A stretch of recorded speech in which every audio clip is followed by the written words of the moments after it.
Hey guys, I know a while back I promised there would be another autism video. This will be the last one.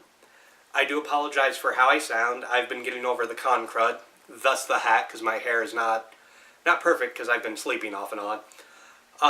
Want to warn everybody first that this is probably going to be slightly depressing. Mainly because I saw an article online that inspired me to do one more. This will be the final video. The article I saw was about a kid who was bullied and committed suicide. I am tired of this happening, and I know my words may not help anybody. They may not change a life, but I want to get it out there. I want people to know what happens when somebody actually is bullied. Part of the reason I'm doing this as well is because I've ran into several former people who have said that, oh man, what you do is interesting and it's great, you're making videos, you're meeting all these celebrities, you're interviewing people, you're involved with films. Which is what I told them I would do in the first place, and I was made fun of for it, I was beaten up for it. So, again, this is your warning, this might be very depressing, and the things I'm going to talk about might upset a few people. So, here's a recap of some of the stuff that happened with me. Because of my autism, because of my Asperger syndrome, I was obsessed with pro wrestling. And for that, I was thrown into lockers, I was thrown into water fountains. I had a chair placed on my leg and had a bunch of wrestlers, as in like amateur high school wrestling, jump on it because they said, I watch wrestling so I should know how to do it. I'm not a pro wrestler. As much as I want to be, I am not. They managed to injure me. In junior high, I tried to block most of it out because of all the stuff I went through, which included being beat up, had a principal that was targeting me, had a bunch of people flat out lie to my face, but because of my autism, I thought we were friends, and that's not how friendship works.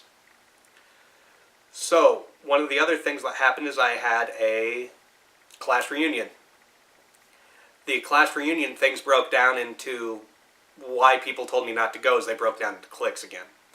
There was the same people who were trying to set me up beforehand when we were in high school who were trying to set me up here.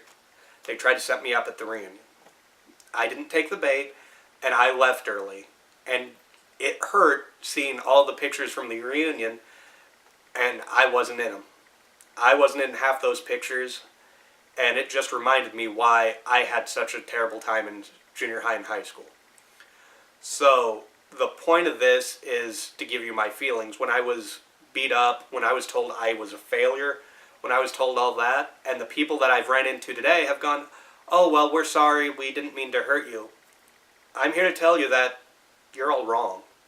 All of you who think none of that hurt, all of you who think that it's not an issue, it is. I've been in therapy because of issues like this. Part of it is for my autism, but another part of it is because of my autism. But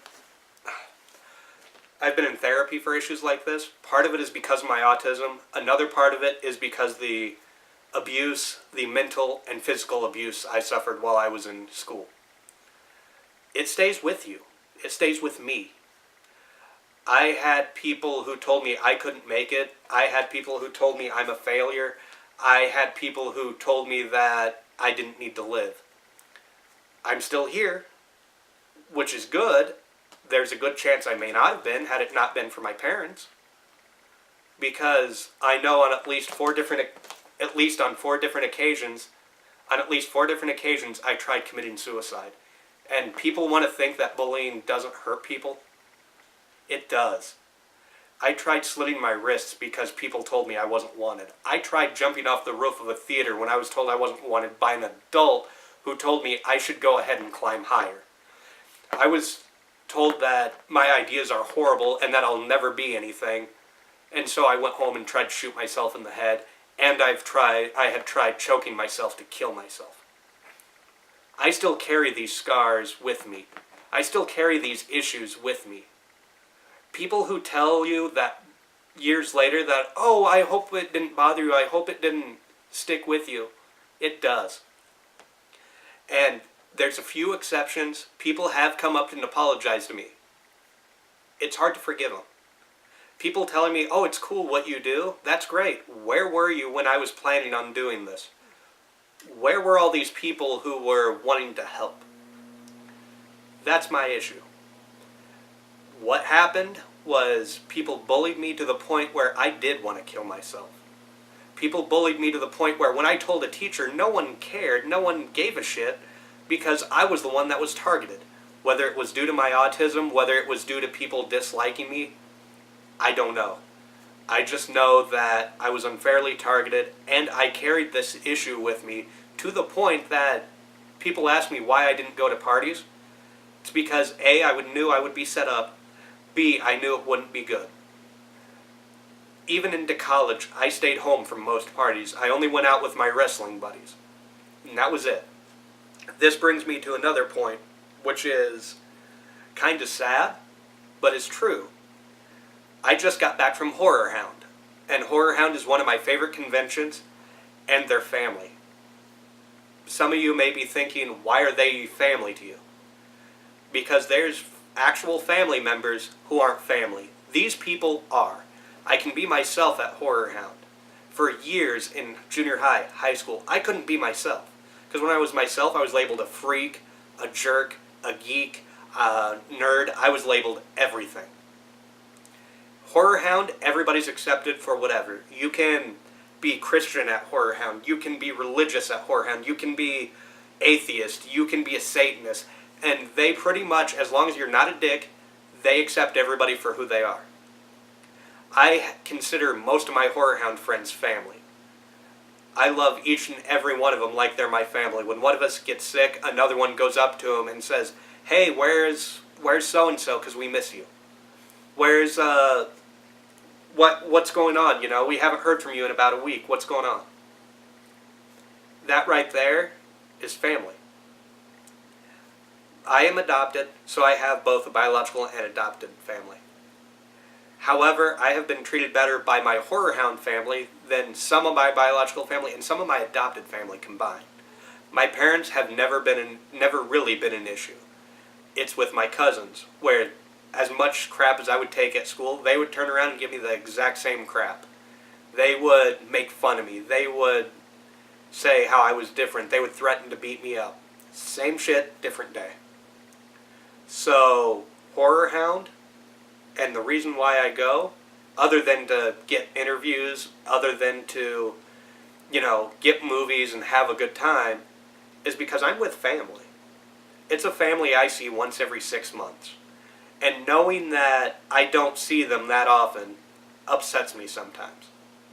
Because I know these people legitimately care about me, just as I legitimately care about them.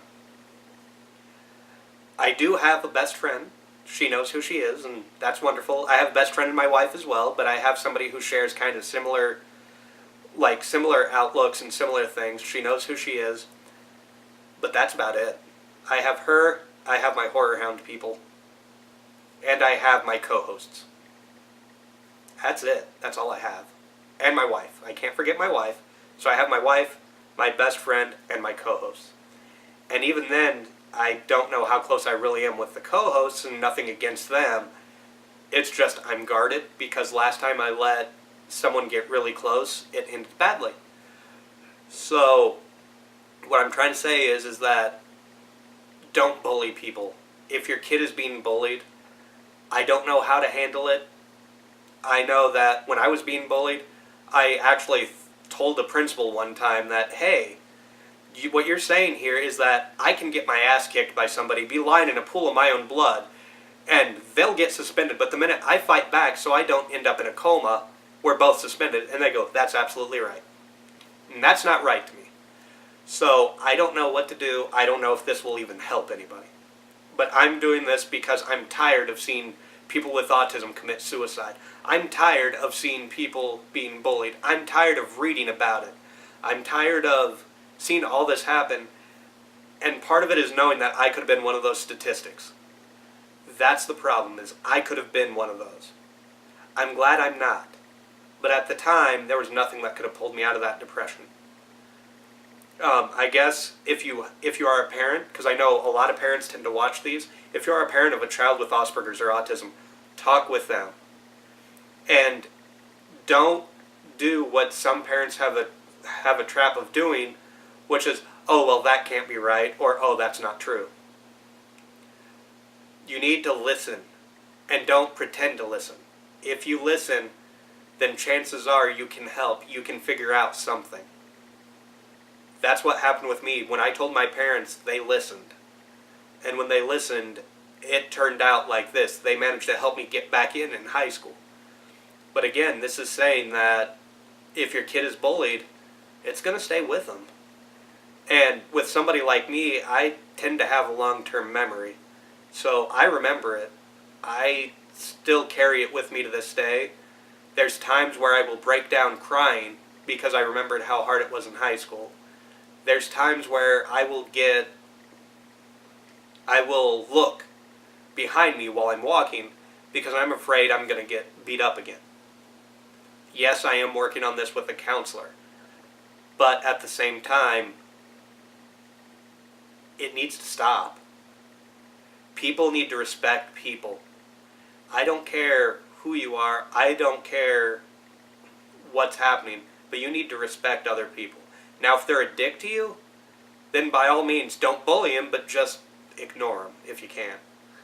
That's what I was told as a kid, was if you ignore them, they'll go away. And they didn't. In fact, when I ignored them, it caused me to get punched in the face. It caused me to get thrown into lockers. So ignoring isn't the answer. But engaging them in fights also isn't an answer because it will get both people in trouble. So I really don't know what to do.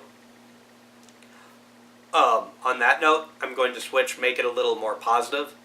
I finished with a bachelor degree in college. I have a bachelor's degree in radio broadcasting, basically, and I minored in theater. And I have put that to good use with interviews via Skype and interviews I've done with celebrities at various Horror Hound conventions. I do want to say that my story is not the only one. I know there's lots of people with Asperger syndrome. I know there's lots of people with autism who may not have the voice that I have. Because a lot of people with autism, a lot of people with Asperger syndrome don't have the ability to speak that well. I do. I can speak normally. I have a voice. And I'm only one voice out here. But with my experiences, I want to be able to help the next generation. I want to be able to help parents. I want to be able to help people. I want to be able to make sure that Asperger's syndrome and autism is more well respected than it was when I went through school. I was made fun of for my likes. I was made fun of for my dislikes. And I was made fun of for everything and anything. And people thought it was funny. Here it is. This is it. This is what being funny does. I'm in therapy. I am paranoid sometimes. I get depressed. How's that for funny? I'm still standing here, but I've tried committing suicide at least 4 different times. Still funny? I'm married now, which is wonderful. Have a loving wife who supports me in everything I do. Have a best friend that supports me and that I support as well on everything they do. But you know what? This pain that I feel never goes away. The pain that I feel from when I was in school. The depression that I felt from being made fun of pretty much every day. Still here. It doesn't really matter, and people have asked me why I get depressed. People have asked me, one of the common questions I get asked is, why am I a fan of Ghost? Why don't I believe in God? Why do I believe this, this, and this? When I was getting my ass kicked in school, I used to say, it'll help, right? I would pray. I went to a Baptist church.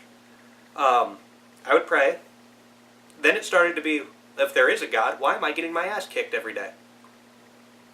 Then that turned into, if there is a God, why am I still alive? Why was I able to live when I tried committing suicide if there was a God? Because at that point, that's the only way I would have been happy. And I want people to know, too, that my thought process wasn't to hurt my parents. My thought process was, if I committed suicide, then the bullies would have to explain to my parents why it happened. That was my thought process. And I wonder how many of these people who have who have committed suicide, who have committed acts like this, I wonder if that's part of it. I wonder if they go, well, if their thought process is, my parents will have to have the bullies explain to them why it happened. Because that's what mine was. Mine was, have the bullies explain to them, and then that way they'll know and they'll hold a grudge against them.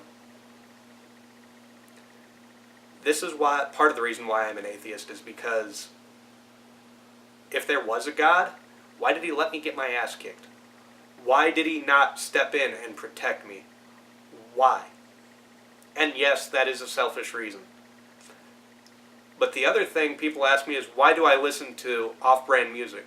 Well, when you're depressed, you don't want to listen to happy pop music. So when I'm depressed, I listen to bands like Jack Off Jill, Marilyn Manson, Rob Zombie, stuff like that. Rob Zombie I still listen to today. Jack Off Jill I still use when I'm kind of depressed because, like I said, depression will never really go away for me. You can put me on any medication and it's still going to be there. It's just because of how it happened. But I still listen to a lot of these bands today. I still do get bouts of depression, and when I get depressed, I just want to be left alone. And everybody has bouts of depression, it's just a matter of severity. Mine is a lot easier to trigger than some people, just because of how things played out in school. But yeah, now switching to probably a happier subject, I have been married. I've been married. I'm happily married. I have a best friend. I just got back from Horror Hound, which was a lot of fun. I got to interview somebody who I watched growing up on television, and it meant the world to me. It was Catherine Hicks, who was the mom on Seventh Heaven. And then it was just a fun weekend, spend it with my wife, spend it with my Horror Hound family. And if there's something you guys can take away, it's if anybody with autism is watching this, I knew how you felt if you're getting made fun of. No, back when I went through, autism wasn't like it is now. There was no Autism Speaks, or if there was, it was very hidden. I had to educate teachers, my parents had to educate teachers, I had to educate other classmates in high school. But I hope you guys enjoyed this video. Sorry it's depressing, but to finish everything out, have a broadcasting degree. I've finished college, I finished high school, and now I live here, I edit videos, I meet celebrities, I go to horror conventions, I get involved with movies, and I'm friends with people who actually support me now. So, in closing, I want to say thank you. Thank you for watching my autism series. This will be the last video unless something else comes up. So, thank you again for watching. I hope you do watch some of the interviews we've done from Horror Hound. If not, that's okay, and you only want to watch the autism videos, that's fine too. So, thank you for watching these, and until next time, I will talk with y'all later.